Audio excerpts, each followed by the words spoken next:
नमस्कार दोस्तों, मैं डॉक्टर सपना सेठी। स्वागत है मेरे चैनल में। तो दोस्तों, आज इस वीडियो में जो टॉपिक हम डिस्कस करने जा रहे हैं उस टॉपिक का नाम है इंसोम्निया, स्लीपलेसनेस यानी कि नींद की कमी होना।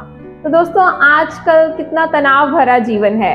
हर किसी को कोई ना कोई स्ट्रेस, टेंशन, एंजाइटी, कुछ ना कुछ तनाव चल रहा है। चाहे वो स्कूल का कोई विद्यार्थी हो तो स्टूडेंट्स को एग्ज़ाम की टेंशन, पढ़ाई की टेंशन, टेस्टों की टेंशन, तो ऐसे ही किसी के पास नौकरी की टेंशन, किसी के को बिजनेस की टेंशन, या फिर किसी को नौकरी ना मिलने की टेंशन। तो कुछ ना कुछ जो है टेंशन के कारण अक्सर पेशेंट्स आके हमारे पास कंप्लेंट करते हैं कि हमें नींद नहीं आती, यानी कि इंसोम्निया या स्लीपलेसनेस की बीमारी है। तो आज का जो हमारा टॉपिक है वो इस वीडियो में मैं आपको जो बताने जा रही हूँ वो है कि ये नींद ना आना जो है प्रॉब्लम, यानी कि स्लीपलेसनेस, इसके क्या कारण होते हैं, क्या क्या टाइप्स हो सकती हैं, इनके क्या सिम्टम्स यानी कि लक्षण होते हैं, और किन दवाइयों से, कुछ आपको मैं ऐसी होम्योपैथिक मेडिसिन बताऊंगी जिससे कि ये जो नींद ना आने की प्रॉब्लम है ये बिल्कुल ठीक हो जाएगी। तो दोस्तों, सबसे पहले जो है स्लीपलेसनेस यानी कि नींद ना आना, ये एक्यूट भी हो सकता है, यानी कि कुछ दिनों से कोई कारण हो सकता है जिसकी वजह से नींद आपकी डिस्टर्ब हो गई हो। इसको हम एक्यूट इंसोम्निया या स्लीपलेसनेस कहेंगे। ऐसे ही क्रॉनिक है। क्रॉनिक यानी कि जब बीमारी पुरानी हो जाती है तो क्रॉनिक स्लीपलेसनेस हम वहाँ कहेंगे जहाँ 3 दिन से ज़्यादा या 3 दिन हफ्ते में नींद नहीं आती, और 3 हफ्ते से ऐसा हो रहा है या 3 हफ्ते से ज़्यादा समय से ऐसा हो रहा है, तो इसको हम क्रॉनिक कंडीशन मानते हैं। तो दोस्तों, ऐसे ही जो इंसोम्निया है उसकी टाइप है कुछ, जैसे कि प्राइमरी इंसोम्निया और सेकेंडरी इंसोम्निया। तो प्राइमरी इंसोम्निया जो है वो होता है कि जहाँ पे कोई और प्रॉब्लम, कोई और सिकनेस, डिजीज साथ में एसोसिएटेड नहीं है, जैसे कि कोई बिना कारण के ही या कोई प्रॉब्लम जो है, फिजिकल प्रॉब्लम एसोसिएटेड नहीं जिसकी वजह से आपकी स्लीप जो है वो डिस्टर्ब हो रही है। और सेकेंडरी इंसोम्निया जो है वो उसे कहते हैं जहाँ पे कोई साथ में फिजिकल इलनेस एसोसिएटेड है, जैसे कि किसी को कोई पेन्स है, जॉइंट पेन्स है, गठिया है, कोई कैंसर की प्रॉब्लम है, कोई मेंटल सिकनेस, कोई एंजाइटी, डिप्रेशन है, जहाँ पे कुछ और फिजिकल इलनेस या मेंटल इलनेस साथ में एसोसिएटेड है, वहाँ हम उसको सेकेंडरी इंसोम्निया कहेंगे। तो फ्रेंड्स, अब इसके कॉजेज जो हैं, तो इसके कॉजेज जेनेटिक भी हो सकते हैं, जैसे कि फैमिली हिस्ट्री है। देन इसके कुछ कॉजेज जैसे कि स्ट्रेस, एंजाइटी, वरीज ऐसे हो सकते हैं, या जैसे कि चेंज ऑफ टेम्परेचर चेंज है, कुछ फिजिकल फैक्टर्स हैं जैसे कि कंफर्टेबल एनवायरनमेंट नहीं है घर का, एक्सेसिव लाइट है, नॉइस है, जिसकी वजह से स्लीप जो है वो डिस्टर्ब हो सकती है। ऐसे ही डायurnal वेरिएशंस हैं, कुछ लोग हैं उनकी मॉर्निंग की शिफ्ट होती है, कभी नाइट शिफ्ट होती हैं, तो ऐसे ये चेंजिंग अगर है आपका एनवायरनमेंट तो उसकी वजह से भी जो है ये इंसोम्निया यानी कि स्लीपलेसनेस या नींद ना आने की प्रॉब्लम जो है वो आ सकती है। तो फ्रेंड्स, इसके अब जो है, जैसे मैंने आपको बताया था कि जो सेकेंडरी इंसोम्निया है उसके बहुत सारे कारण और हो सकते हैं, जैसे कि तनाव रहना, या फिर जैसे कि कोई एंडोक्राइन जो है हार्मोनल इम्बैलेंस है, या कोई और फिजिकल इलनेस, कहीं भी बॉडी में पेन्स है, कोई प्रेगनेंसी है, प्री मेंस्ट्रुअल सिम्टम है, या मेनोपॉजल एज ग्रुप है, या फिर कोई चीज़ों का सेवन किया जा रहा है, कोई अल्कोहल या कोई नशा, कोई और दवाइयाँ, या कुछ जैसे कि कोई कैफीन यानी कि कॉफ़ी का इंटेक ज़्यादा कर रहा है, इस वजह से भी जो है वो स्लीप जो है डिस्टर्ब हो सकती है। इसके अलावा दोस्तों, कुछ जैसे कि स्लीप एपनिया एक प्रॉब्लम है, स्लीप एपनिया सिंड्रोम या रेस्टलेस लेग सिंड्रोम,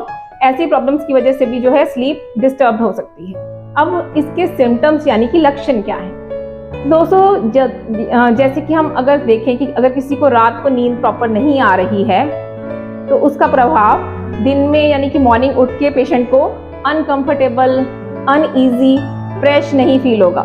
इसके अलावा पेशेंट जो है वो किसी काम में प्रॉपर कंसंट्रेट नहीं कर पाएगा, फोकस नहीं कर पाएगा। धीरे धीरे मेमोरी के ऊपर यानी कि याददाश्त के ऊपर भी इसका प्रभाव पड़ने लग जाता है। रोज़मर्रा की ज़िंदगी में कई ऐसे काम होते हैं जैसे कि ड्राइव करना, उसके ऊपर प्रभाव पड़ सकता है। इसके अलावा हमें कई तरह की फिजिकल प्रॉब्लम्स जो हैं, जैसे कि नींद ना आने की वजह से बीपी, शुगर, इसके ऊपर भी एक प्रभाव जो है वो पड़ने लग सकता है, जिसकी वजह से एक ये विशियस साइकिल का फॉर्म ले लेता है।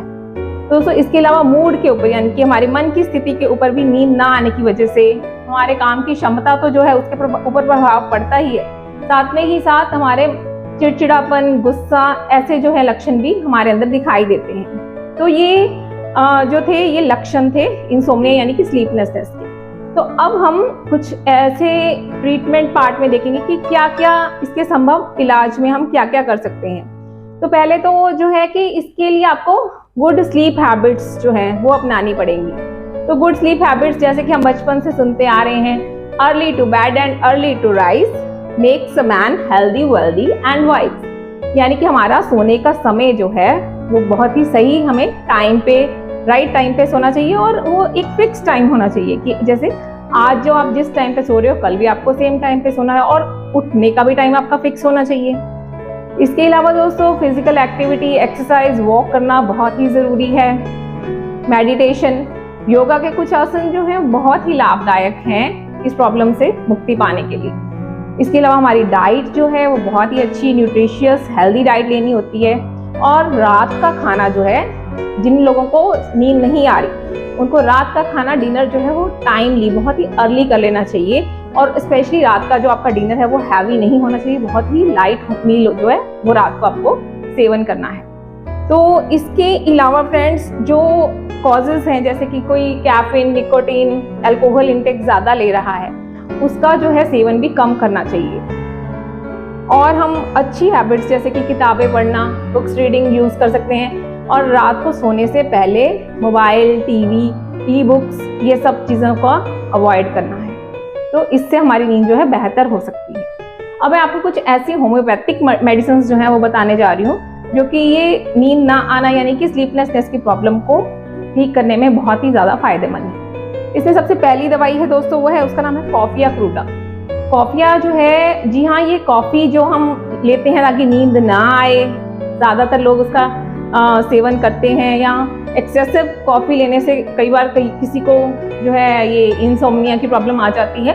तो इसी कॉफ़ी से हमारी एक मेडिसिन कॉफिया क्रूटा जो है वो बनाई जाती है, जो कि इस प्रॉब्लम को ठीक करती है। तो कॉफिया में ऐसे ही लक्षण हैं जैसे कि बहुत ज़्यादा एक्सेसिव इमोशनल अपसेट है, बहुत ज़्यादा खुशी, एक्साइटमेंट के कारण नींद नहीं आ रही, या बहुत ज़्यादा लो फीलिंग है उसकी वजह से नींद नहीं आ रही, कंफ्यूजन ऑफ माइंड है, या फिर नींद ना आने की वजह से हेडेक शुरू हो रहा है। तो इसकी वजह से अगर स्लीप जो है डिस्टर्ब है तो हम वहाँ पे मेडिसिन जो है वो कॉफिया क्रूटा प्रिस्क्राइब करते हैं। तो जो दूसरी मेडिसिन है वो है, उसका नाम है दोस्तों नक्स वोमिका। नक्स वोमिका जो है वहाँ पे भी पेशेंट की सुबह अर्ली मॉर्निंग 3 AM जो है आँख खुल जाती है, उसके बाद स्लीप नहीं आती है, और नींद ना आने की वजह से सिर दर्द, सिर, आंखों में भारीपन, चिड़चिड़ापन, गुस्सा, पेट के सिम्टम्स में इसमें साथ में एसोसिएटेड होते हैं, जिसमें कि इंडाइजेशन, पेट में हैवीनेस, कॉन्स्टिपेशन हो सकती है। इसके अलावा दोस्तों एक दवाई है, उसका नाम है सिलीशिया। सिलीशिया हम वहाँ पे देते हैं जहाँ पे पेशेंट का जो है स्टेमिना बहुत ही लो है और उसको बहुत ही स्ट्रेसफुल, एंग्जाइटी, तनाव वाले जो है ड्रीम्स आ रहे हैं दोस्तों। इसके अलावा एक बहुत ही अच्छी दवाई जो है वो है सल्फर। तो सल्फर में भी यदि हाथों पैरों में से बहुत ज़्यादा हीट निकल रही है, पेशेंट रेस्टलेस है और मॉर्निंग 3 to 5 AM उसको स्लीप बिल्कुल नहीं आती है, वहाँ पे हम सल्फर प्रिस्क्राइब कर सकते हैं। इसके अलावा एक मेडिसिन है कोकुलस। कोकुलस इंडिकस मेडिसिन वहाँ दी जाती है जहाँ पे पेशेंट के पास, जिसका कहते हैं ना नो टाइम टू स्लीप, यानी कि वो इतना ज़्यादा केयर कर रहा है, कोई काम में इतना ज़्यादा ऑक्यूपाइड है, किसी जैसे फैमिली में कोई सिक पर्सन होता है कई बार, तो उसको हमने बहुत ज़्यादा अटेंशन देनी पड़ती है। तो पेशेंट या इन्फेंट है कोई जिसको बहुत ज़्यादा केयर करनी पड़ रही है, उसकी वजह से पेशेंट सो नहीं पा रहा, या बहुत ज़्यादा ओवर स्टडी करनी पड़ रही है, तो इस वजह से जहाँ पे ये सिम्टम्स आते हैं वहाँ पे हम कोकुलस मेडिसिन देते हैं। तो इसके अलावा दोस्तों एक मेडिसिन है जेलसीनियम, जहाँ पे बहुत ज़्यादा डलनेस, ड्राउजीनेस है, बट फिर भी पेशेंट सो नहीं पाता, बहुत ज़्यादा वीकनेस होती है उसमें, वहाँ हम जेलसीनियम मेडिसिन भी दे सकते हैं। इसके अलावा एक मेडिसिन है कालीफॉस। कालीफॉस दवाई भी जहाँ पे फिजिकल और मेंटल जो है बहुत ज़्यादा ओवर एक्सर्शन की वजह से स्लीपलेसनेस हो रही है, वहाँ कालीफॉस से हमें बहुत ही अच्छे रिजल्ट्स मिल सकते हैं। तो दोस्तों 2 मदर टिंक्चर्स मैं आपको बताऊंगी जो बहुत ज़्यादा इफेक्टिव है इस प्रॉब्लम के लिए। एक मदर टिंक्चर है जिसका नाम है पैसिफ्लोरा। तो पैसिफ्लोरा भी एक माइल्ड सिडेटिव का काम करता है। इसमें हम 10 to 20 ड्रॉप्स जो है इसकी डोज दे सकते हैं। अगर ज़्यादा दिक्कत है तो हम 20 to 25 ड्रॉप्स भी इसकी डोज जो है वो दे सकते हैं। तो ये भी जो है एक सिडेटिव का काम करता है, जो कि स्लीप इंड्यूस करने में बहुत ही ज़्यादा लाभदायक है। और दूसरा मदर टिंक्चर है वो है avena sativa. Avena sativa mother tincture जो है वो वहाँ पे प्रिस्क्राइब किया जा सकता है जहाँ पे पेशेंट अल्कोहल या कैफीन वगैरह का या कुछ ड्रग्स का इस्तेमाल ज़्यादा करता है। वहाँ पे एवीना सेटाइवा मदर टिंचर जो है ये बहुत ही ज़्यादा इफेक्टिव और यूजफुल। और इसके अलावा दोस्तों बायोकेमिक, जैसे मैं आपको अपनी हर वीडियो में बताती हूँ, तो यहाँ पे जो है काली फॉस 6X में एक बहुत ही अच्छी इफेक्टिव बायोकेमिक मेडिसिन है जो कि इन केसेस में यूज हो सकती है और वो स्लीप इंड्यूस करने में बहुत ही ज़्यादा फायदेमंद है। तो दोस्तों ये थी कुछ होम्योपैथिक दवाइयाँ जो कि इस प्रॉब्लम में बहुत ही ज़्यादा यूजफुल हैं और बहुत ही अच्छे रिजल्ट्स हैं इन दवाइयों के। तो जैसे कि मैं अपने हर वीडियो में हमेशा ये ज़रूर बताती हूँ कि जो होम्योपैथिक मेडिसिन है वो हम सिम्टम्स को कम्प्लीटली स्टडी करके फिर हम पेशेंट को प्रिस्क्राइब करते हैं। तो हमें उस प्रकार ही कंप्लीट जो है सिम्टम्स के साथ मैच करके ही इन दवाइयों का सेवन करना है। तो दोस्तों ये था आज की वीडियो में स्लीपलेसनेस, इंसोम्निया यानी कि नींद ना आने की बीमारी के बारे में जानकारी। उम्मीद है आपको मेरी ये वीडियो बहुत पसंद आएगी। धन्यवाद।